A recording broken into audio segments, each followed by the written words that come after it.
otra de las noticias de las últimas horas es ese decreto que ha aprobado hoy el Gobierno, un decreto seguramente con muy buenas intenciones, que es la intención de mejorar las condiciones de trabajo de las empleadas del hogar. Pero también hay que analizar qué está pasando con las empleadas del hogar, y lo cierto es que han alcanzado un nivel récord por abajo, es decir, un mínimo en afiliaciones a la Seguridad Social. Entre otras cosas, hay quien dice porque las obligaciones de las familias son de tal calibre que o bien les llevan a muchas veces prescindir de ese trabajo, de las empleadas del hogar, o en otras ocasiones, siempre, por supuesto, denunciable, a contratarlas sin tener esa protección de la Seguridad Social. Lo cierto es que también, por ejemplo, desde la Asociación Española de Servicios Personales y Domésticos vienen repitiendo que esas medidas para mejorar las condiciones de trabajo de las empleadas del hogar deberían venir acompañadas, para evitar esa consecuencia, deberían venir acompañadas también por algún tipo de ayudas a las familias que las contratan. Vamos a saludar a Ana Garrido, que pertenece a la Asociación Española de Servicios Personales y Domésticos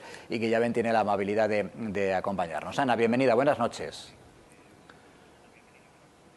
Hola, buenas noches. Bueno, más o menos es eso, ¿no? Ustedes dicen, está bien, por supuesto, que se trate de proteger a las empleadas del hogar, pero está habiendo una consecuencia indeseada con algunas de esas medidas, que es que se alcance un nivel mínimo de afiliación a la Seguridad Social, ¿no?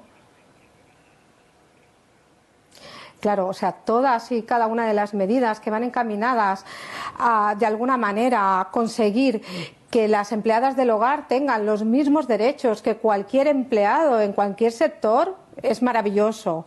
Pero nos encontramos ante un sector muy atípico, porque la mayoría de los servicios que se dan a través de la economía sumergida, y cada una de las medidas que se sacan se está viendo que llevan en consecuencia una reducción de las afiliaciones a la Seguridad Social. Para entrar en contexto, tenemos ahora mismo el nivel más bajo desde 2012. En 2015, por ejemplo, teníamos alrededor de las 430.000 afiliaciones a la Seguridad Social, y en cambio ahora estamos alrededor de las 360.000 afiliaciones a la Seguridad Social. Por tanto, en un momento y en un contexto en que las familias cada vez necesitan más servicios en domicilio por las realidades que estamos viviendo, ¿no? De más años, las personas vivimos más años, tenemos los hijos más tarde, no todos trabajamos, si es posible, al 100%, tanto hombres como mujeres, las necesidades se incrementan. Y en cambio estamos viendo cómo se reducen las afiliaciones, ¿no? Hay que decir que desde 2012 el salario mínimo interprofesional ha crecido más de un 55%, que es fantástico, pero esto las familias no pueden soportarlo, evidentemente. Entonces, las familias al final, o lo que decías, ¿no? O no contratan, o contratan por menos horas, o lo contratan de otra forma que no es reglada. Por tanto, si este tipo de medidas no van acompañadas pues de medidas que fomenten la contratación y que acompañen a las familias en el proceso, pues normalmente tienen el efecto contrario, que es que no se contrate y por tanto que no haya ningún tipo de derechos, ni para las empleadas del hogar ni para las familias. Vamos a eso, Ana, a las medidas concretas que ustedes dicen, hombre, se podrían aplicar. Está muy bien que haya más exigencias para las personas que contratan a empleadas del hogar. La última aprobada en este decreto, por ejemplo, establecer también un control de riesgos en el hogar, pero dice, además de eso, medidas concretas de ayuda a las familias, ¿como cuáles? Bueno, para empezar, aparte de todo lo que supone económicamente, tiene que haber un acompañamiento y una información muy clara a las familias. Las familias no son un departamento de recursos humanos de una empresa que sale una normativa y ya mirará cómo lo tiene que hacer,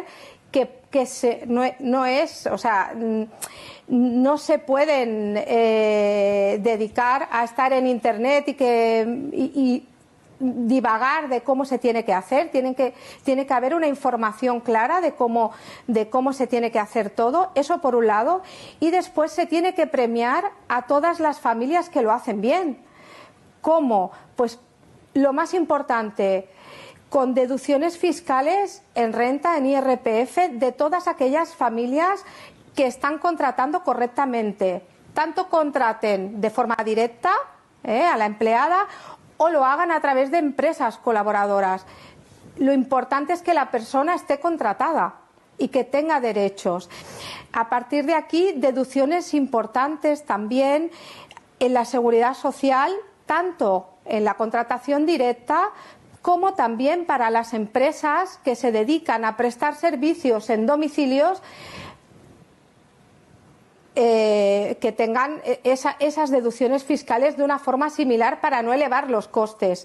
Luego sería muy interesante que tuviéramos un sistema de microautónomo, porque verdaderamente el perfil de algunos tipos de servicios que se prestan en este sector son 2 horas aquí, 2 horas allí. El contrato laboral, sobre todo de la familia, es súper complicado. Entonces, sí que deberíamos facilitar pues ese entorno para que sea factible que la persona esté contratada correctamente y que tenga derechos, ¿no? Menos, ya sea a través del contrato directo o a través de un... Eso es, decía, claro. Hacer al menos algo más sencilla la burocracia que requiere también ese tipo de contratos y sobre todo ayudas económicas para las familias que lo hacen bien. Una cosa más, Ana, ¿ustedes les han hecho llegar esas propuestas al Gobierno o no le reciben? Las hemos hecho llegar en muchas ocasiones, hemos estado en eventos con ellos, o sea, sí. Se ha hecho llegar, además, se ha hecho llegar a todos los políticos. Bueno, siempre lo reciben con positividad, pero cuando van a salir la normativa, ahí no nos tienen tan en cuenta, ¿no? Sí que es verdad que por lo que veo, en esta nueva, que hace falta ver todo el texto, hace falta estudiarlo, sí que aparece que no quieren agravar a las familias con más costes, Lo que pasa que verdaderamente ya tenemos demasiados costes ahí para hacer frente, y sobre todo herramientas facilitadoras que tampoco las he visto, pero habría que ver todo el texto. Pues lo veremos y lo analizaremos. Ana Garrido, que es la presidenta de la Asociación Española de Servicios Personales y Domésticos. Gracias por su tiempo. Un fuerte abrazo. Muchísimas gracias. Bueno,